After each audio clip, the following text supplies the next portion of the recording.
Et bonjour, on est à la Mangazur, nous sommes dimanche, dernier jour. Et aujourd'hui, je reçois Marc Lesser. Comment ça va? Ça va bien, ça va pas mal. Est-ce que tu peux nous dire, donc tu es comédien de doublage, Tout à fait. directeur artistique aussi. Oui.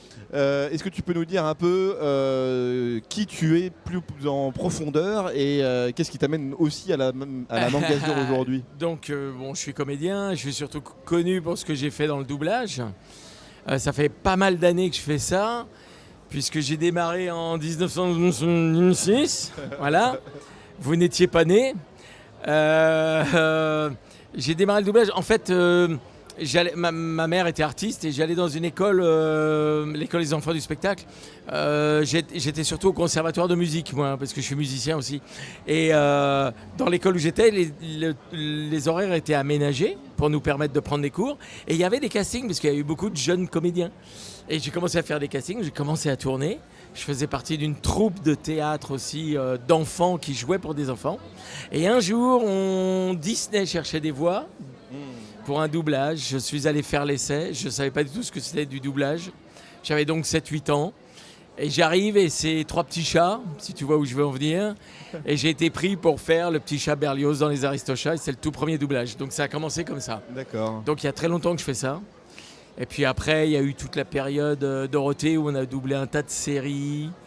J'ai fait partie de l'équipe de Dragon Ball. Voilà. Et puis après, il y a eu Friends, tout ça, Buffy. Donc j'ai eu beaucoup de chance de faire tous ces doublages, quoi. Mais c'est ça, et puis c'est des rôles qui sont quand même hyper importants à chaque fois, que ce soit dans Les Aristochats. J'ai fait Pinocchio aussi, le Pinocchio, non, mais tu vois. Mais je pense que j'ai pas fait exprès, je vous promets, j'ai pas fait exprès. Parce qu'en plus, alors, je suis pas du tout carriériste ou ambitieux, donc c'est complètement le hasard et j'ai énormément de chance, je trouve. Non, mais justement, alors j'ai posé la même question qu'à Alexis, c'est est-ce que pour toi c'était un but aussi d'être connu et reconnu pour ta voix? Pas du tout. Moi, ce que j'aime, mais d'ailleurs, oui, en conférence, ce qu'a dit Alexis était très très juste, parce que moi, je fais pas de différence. Je suis interprète, j'essaye de raconter des histoires. Tout ça est lié pour moi. Je fais pas la différence entre quand tu tournes au théâtre. Oui, c'est des techniques différentes, mais si tu es créatif, on essaye d'être créatif un peu dans tout ce qu'on fait. Ouais. Dans la musique, les gens me connaissent pas du tout pour ça. Voilà, mais tout ça est lié pour moi et tout se nourrit selon tes activités artistiques. Tu nourris tout en fait. Après, c'est des supports, des techniques différentes et tu peux avoir plus ou moins des affinités. Et dans le doublage, voilà, c'est ce qui a fonctionné le mieux. Il faut quand même dire ce qu'il y a. Je suis très honnête avec ça. Et d'un autre côté, on a une chance extraordinaire dans le doublage, c'est que ta voix, ton jeu compte, ton jeu surtout, ton énergie. Et tu peux en fait, jouer des personnages dont tu n'as pas le physique. Ah bah ça, oui. Et c'est extraordinaire. Et puis tu as quand même tout cet espace de liberté, de créativité avec les animés, les dessins animés. Et ça, c'est quand même une dinguerie, quoi. Mais justement, toi, tu arrives à moduler un peu suffisamment ta voix pour jouer n'importe quel personnage. Je sais pas si on te proposait de remplacer, Benoît Hallman pour faire... Alors, non, j'ai pas cette voix grave-là. J'aurais adoré, mais j'ai pas cette voix grave-là. Il faut faire avec les spécificités, oui, bien sûr, ouais. Aussi de ton timbre, de tout ça. Mais... tu vois, pour donner un exemple, j'aime bien quand les gens me disent « Ah bah en fait, ça passait bien ». Je fais et Trunks du futur et Sangohan quand il est adulte dans Dragon Ball. Ah, oui. Nous, au départ, quand on l'a fait comme ça, on ne pouvait pas imaginer qu'un jour, ils auraient des scènes ensemble. Donc dans Dragon Ball Super, ils ont une petite séquence ensemble. Là, j'ai dit, prenez quelqu'un d'autre pour Sangohan ou comme vous voulez, choisissez. Ils m'ont dit, non, tu vas aller faire les deux. Alors j'ai fait séparément et là, ils sont dans la même tranche d'âge, etc. Donc, tu vois, je transforme pas ma voix. Je fais pas un petit Mickey ou un truc comme ça, tu vois ce que je veux dire. Donc, il a vraiment fallu que je fasse gaffe à chacun, leur caractère, leur personnalité. Donc Trunks peut être un peu plus posé, dans cet arc-là il est un peu plus dark, voilà, Sangohan est plus dans les nuages, plus léger. Donc j'ai joué là-dessus et en fait, ce que les gens qui l'ont entendu, vu, m'ont dit, ils m'ont dit ça passait vachement bien, ça vous a absolument pas dérangé. Donc pour moi c'est vraiment déjà cool d'entendre ça. Et c'est un exercice un peu compliqué, oui. Quoi. Mais oui, en plus nous on s'adapte, la voix elle s'adapte aussi quand on voit nos personnages. C'est-à-dire que quand je fais Joey, par exemple, c'est ma voix, mais pas vraiment. Tu t'adaptes à l'énergie. Et puis, chaque comédien a son truc. Tu finis par les comprendre, tu vois, et trouver une façon de les reproduire dans ta langue. Oui, mais là, par exemple, tu parlais de la saga Dragon Ball. C'est une série animée, donc du coup, les personnages ne vieillissent pas. Alors, il y a des ponts temporels. Comment tu gères aussi ce cas de figure où tu sais, toi, tu vieillis, mais pas ton personnage? Ça, c'est un problème. C'est vrai que même si ma voix n'a pas énormément changé, il y a quand même de la maturité, il ne faut pas déconner. Oui. et c'est vrai que quand j'ai dû refaire Trunks ou Sangohan, c'est vrai que je me suis demandé si ça allait passer encore, donc tu fais un peu attention. Je dis pas qu'on se pitch un peu, mais voilà, tu essaies quand même de retrouver un peu ton énergie. Et pour la Friends aussi, qui est du coup une grosse série qui a marqué quand même une grosse période. Énorme, ouais. Toi, alors je sais pas si ça a été un vrai tremplin pour toi, ou en tout cas beaucoup de gens t'ont reconnu pour ce personnage-là, mais tu l'as vécu comment, toi, ce succès-là aussi? Alors en fait, un tremplin, non, parce que j'étais quand même déjà bien dans le milieu depuis longtemps. Par contre, on a eu cette reconnaissance, mais qui est venue un peu après. Enfin, si, quand c'est sorti, quand ça a été diffusé, surtout sur les chaînes hertziennes, ça devait être France 2, là, ça a explosé à ce moment-là. Il y a quand même eu une explosion. Quelque part, ça a même plutôt été un handicap, pas pour le public, mais professionnellement, parce qu'on nous entendait tellement qu'on nous engageait pas pour d'autres trucs, ok. Et qu'il faut savoir que Friends, c'était pas tant de boulot que ça dans l'année. Ouais. Et quand on est intermittent du spectacle, faut quand même bosser, quoi. Mais ça a été une reconnaissance surtout, et plus du public, et qui est venu petit à petit, et énormément maintenant en fait, avec les réseaux sociaux, les conventions qui sont développées. Et comme Friends a été un tel carton dans toutes les langues, je parle pas que du français. On a profité aussi de ça. Après, nous, on ne pouvait pas imaginer. Il faut savoir que quand on l'a fait, on a démarré en 94. Donc, pas de réseaux sociaux, encore une fois. Donc, pas de visibilité, en fait. Et on ne savait pas ce que devenait. On nous disait que la série avait beaucoup de succès. On s'est rendu compte. Moi, je me suis rendu compte que la série avait du succès, en fait, à la première sortie des VHS. Parce qu'un jour, je vais dans un magasin qui vend des trucs, je vois le mec qui remet les cassettes, et je lui dis « Ah, c'est cool, ça se vend bien, vous remplissez tous les mois ?» Le mec me dit « Je remplis 3 fois par jour. » Donc je fais « Ah ouais, donc ça marche bien quand même. » Je parle de la VF en plus, là, tu vois. Oui. Donc je fais « Ah oui, d'accord, donc ça marche bien, quoi. » Et là, je me suis rendu compte qu'il y avait un truc. Mais non, nous, tu vois, même pour Dragon Ball, on pouvait absolument pas imaginer que 30 ans après, on serait là en train d'en parler les gens auraient un tel attachement à ces séries. Mais toutes les séries, parce que Buffy, même Parker Lewis, tous ces trucs-là. Et justement, comme encore une fois, tu as fait beaucoup de personnages qui ont été marquants, on va dire ça. Est-ce que tu n'as pas peur aussi de devenir un produit? J'ai l'impression qu'il y a eu des cas, par exemple, avec... j'ai plus le nom du personnage, mais celui qui fait Homer Simpson, c'est... Bon, je sais plus. Pétieux, Philippe Pétieux, pardon. C'est ça.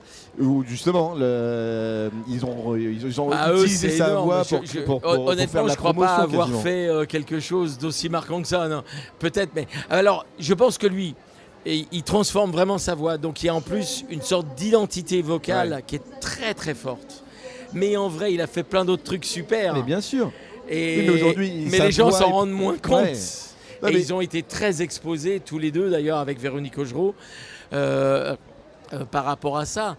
Oui, mais regarde, c'est comme le gars qui faisait Columbo, il faisait plus que ça. Effectivement, ce que je disais tout à l'heure, Joey Chandler, c'est-à-dire Emmanuel Curtil et moi, le couple Joey Chandler, on n'a quasiment plus jamais bossé ensemble après Friends, tu vois.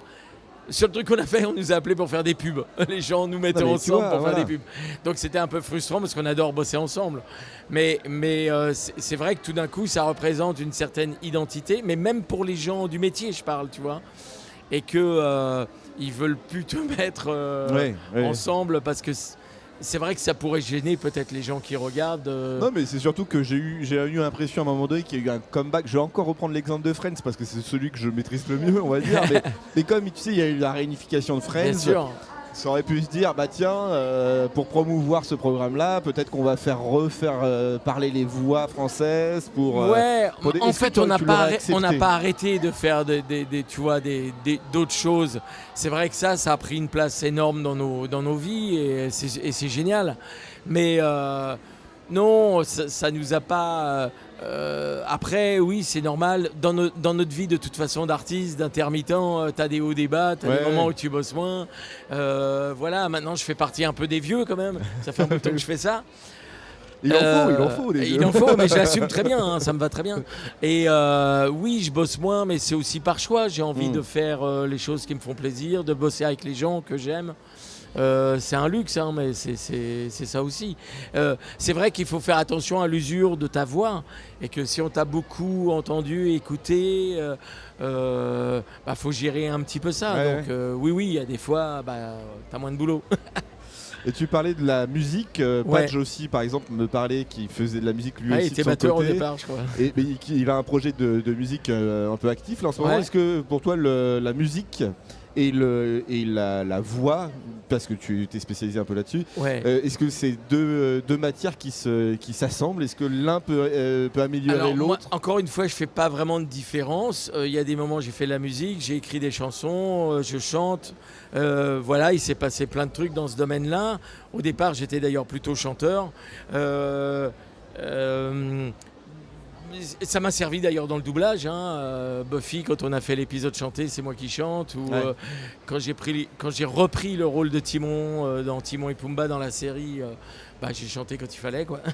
Et voilà, donc oui, il y a des projets autour de ça. On me connaît moins pour ça parce que j'ai fait des trucs qui n'ont pas marché tout bêtement. Et c'est formateur de toute façon, encore une fois, ça te sert, t'as l'oreille des musiciens. Moi je trouve que les musiciens souvent font des bons comédiens de doublage. Le sens du rythme est vachement important au doublage. Tu vois, t'entends des trucs, t'es très sensible à ça. Notamment, c'est bizarre ce que je veux dire, mais en jeu vidéo, on n'a pas la rythmo, tu vois, quand on fait les VF. Parfois, on n'a qu'une image, on n'a même pas d'image animée, rien. Parfois, tu as une photo de ton personnage, tu as surtout le directeur artistique qui te donne du contexte. Et du coup, quand tu as les originaux, parce que des fois, on n'a même pas les originaux, tu es plus sur l'oreille que la vision, que l'image. Et les gens qui sont un peu musiciens, ils ont un truc d'écoute qui est un petit peu différent, je trouve, et qui est chouette. Et du coup aussi, tu disais que tu étais vieux. Non, je suis pas un peu vieux. Je suis vieux débutant, on va dire.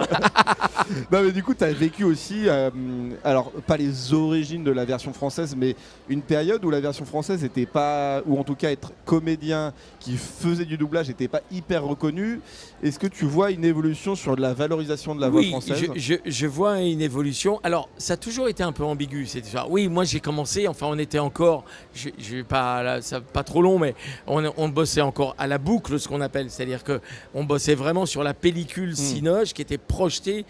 Les studios, c'était des vraies salles de cinéma en fait. C'était projeté, tu sais, avec les vieux Projo, avec l'arc là, etc. Tu vois. Donc la caméra pouvait cramer, enfin la péloche pouvait cramer, quoi.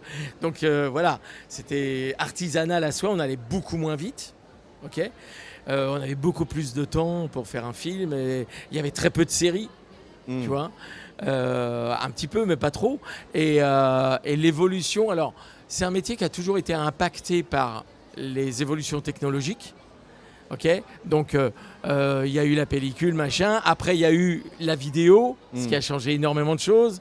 Mais la vidéo c'était encore un peu lent, tu vois, on avait des gros magnétoscopes genre VHS mais hyper pro, quoi, balèze.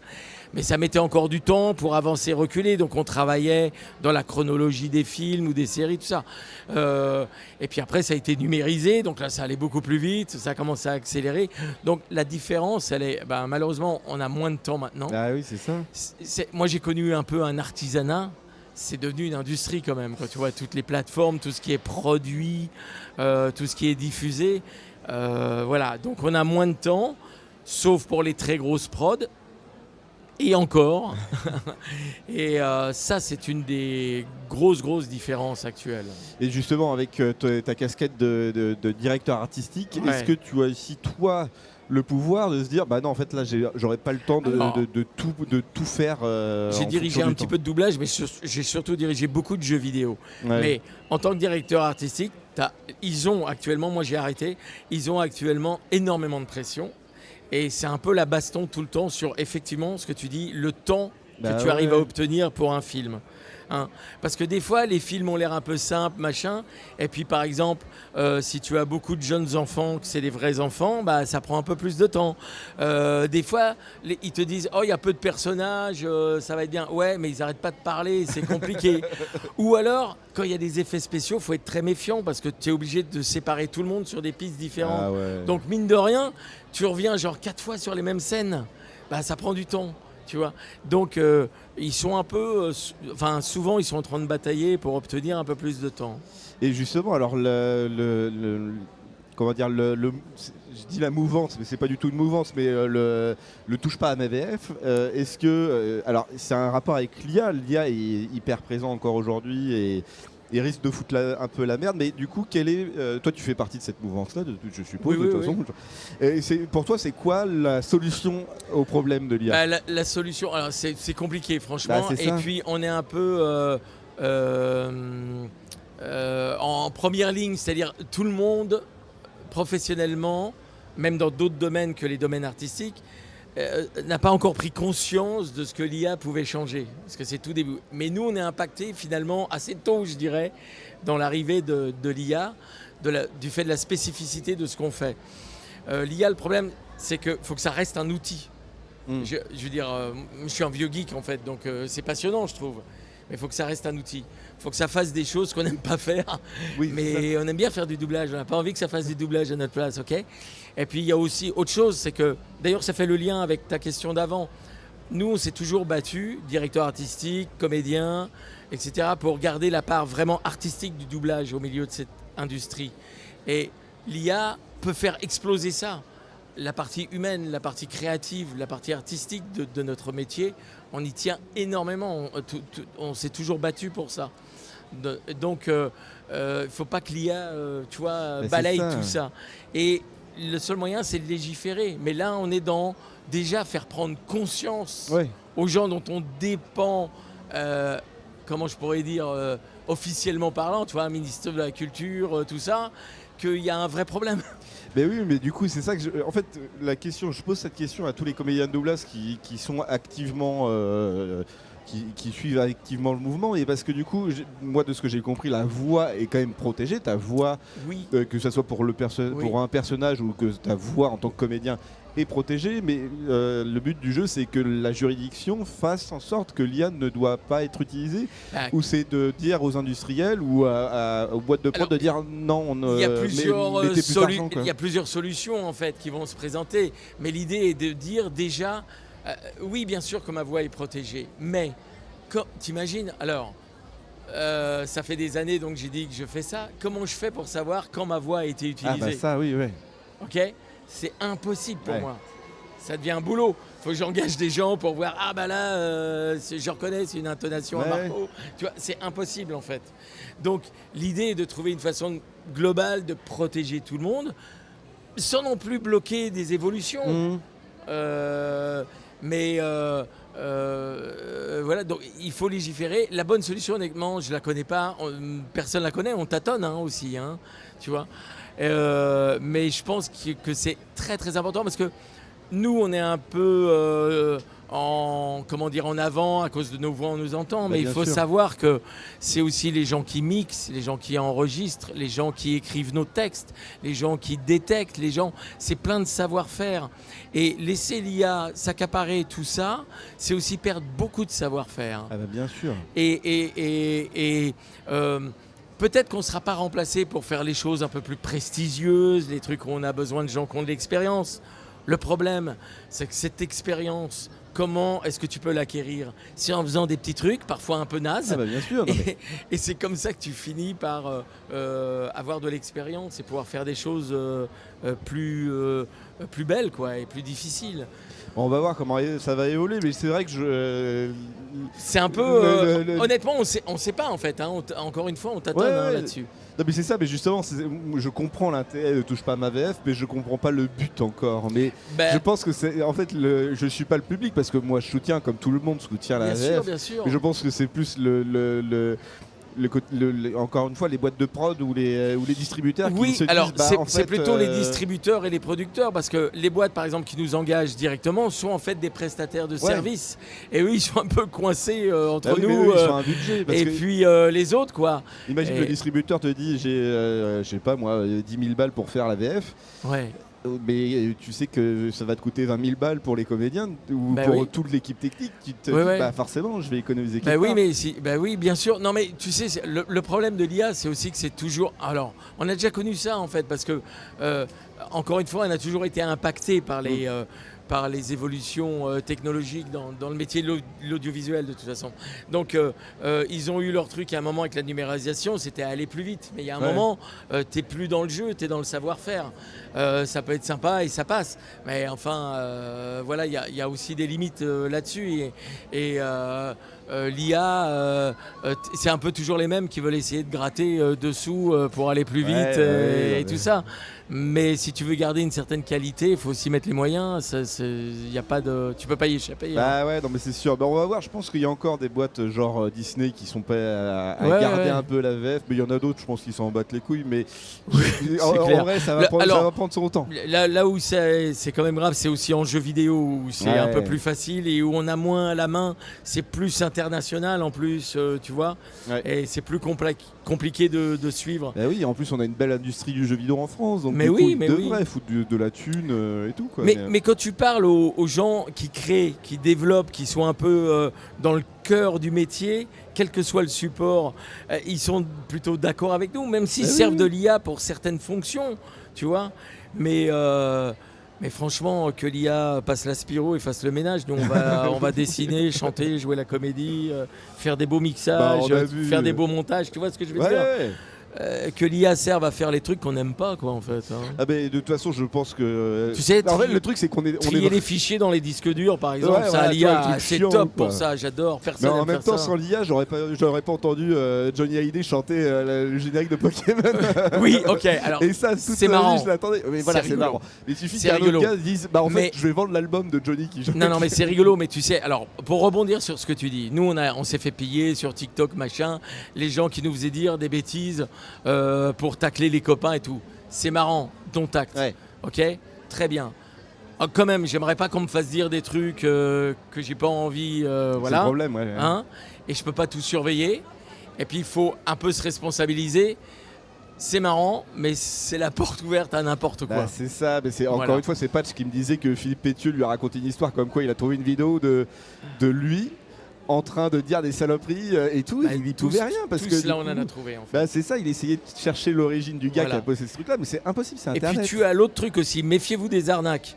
Il y a quand même des sites aussi, et ça c'est complètement interdit quand même actuellement, qui ont dit avec la voix d'un tel qui était décédé et qui, soi-disant, faisait des contes, des livres audio ou je sais pas quoi. Ah oui, si, j'avais vu. Et le mec gagnait des sous avec quand même. Donc ça, c'est complètement interdit. Alors là, c'est hyper immoral, mais oui. Donc, et puis, c'est un peu immoral. Il y a un moment, je veux pas faire le vieux con, mais un petit peu quand même. Mais il y a une vidéo d'un mec genre bonjour, je suis Johnny Hallyday, je suis mort et je te lègue 1 000 euros. Voilà. Donc, si tu veux. En mettant sur un compte courant, évidemment. Mais... voilà, faites gaffe, quoi. Je sais que tout ça est amusant et passionnant, même quelque part, mais faites gaffe, gardons un petit peu d'éthique là-dedans, tout ça. Bon, écoute, on te retrouve dans d'autres conventions cette année? Alors, cette année, ça va démarrer doucement. La prochaine, je crois que c'est Geek Life à Lorient. Oh, très bien, ok. Pas mal, avec des potes d'ailleurs, que j'aime beaucoup, toute cette équipe. Et tu as des projets secrets dans le doublage? J'ai des projets secrets, alors est-ce que... Alors je peux dire quand même, parce que j'ai pas... Alors ça c'est déjà diffusé, donc je peux le dire. J'ai un rôle dans une série qui s'appelle Silo, truc d'anticipation. Ah, oui, Je fais encore un autiste un peu psychopathe, je sais pas pourquoi, mais j'adore, et qui est super. Et donc ça, voilà. Et puis, je faisais Matt Leblanc dans une série qui n'a pas eu énormément de succès. Et on s'était arrêté à cause du Covid, je crois. On n'a pas fait la 4e saison. Un truc qui s'appelle Papa a un plan. Et en fait, je viens d'apprendre qu'on allait faire enfin la fin, la 4e saison. Donc je vais avoir le plaisir de retrouver un petit peu Matt Leblanc Voilà, c'est une série un peu sitcom. Quand je l'ai vue, cette série, c'est un peu comme si on avait oublié de doubler une série dans les années 90 qu'on l'avait ressortie du tiroir, quoi, tu vois. Mais c'est hyper agréable de le doubler, en fait. Nickel, donc du coup, les affaires continuent et tu continues toujours à faire Matt Leblanc en doublage. Ouais, les gens m'appellent, donc c'est cool. Nickel. Super, merci beaucoup d'être venu. Merci à vous, merci à toi, merci beaucoup. Ton métier passionnant et toutes les questions qui tournent autour. Et puis on se dit au revoir. Salut à tous. Au revoir la Mangazure.